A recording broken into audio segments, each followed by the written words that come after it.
आज आम्ही माऊली रिसॉर्टमध्ये आणि 8 मार्च हे आम्हाला खूप आठवणीचे राहणार आहे. कारण की आम्ही आलो सगळ्यात एन्जॉय खूप छान केलाय. सगळ्यांनी एकदम अप्रतिम जेवण वगैरे आणि आपण लोकांनी खूप छान सर्व्हिस केली आणि सगळं तुमच्यामुळे मेन म्हणजे आम्ही एन्जॉय केलं. तुम्ही इतकं छान केलंय ना, तू जेवण चविष्ट म्हणजे म्हणतो ना सगळं केल्यानंतर त्याचं सार म्हणजे जेवण असतं. सगळेजण एकदम छान वाटलं. पण मी आता बोललेले परत 2 वाक्य बोलू इच्छित करते. ही म्हणजे ही कधी कधी मंदिरातील वीणा असते, कधी कधी AK-47 गन असते, ही क्षणाची MTV आणि अनंतकाळची DD1 असते. त्याप्रमाणे आपण सगळ्या आहोत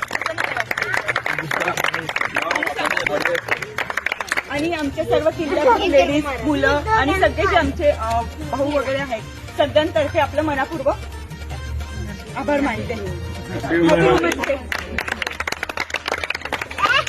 त्यांना दिलं का तू कोल्हापूरची न्यूज सच्ची करतोस आशा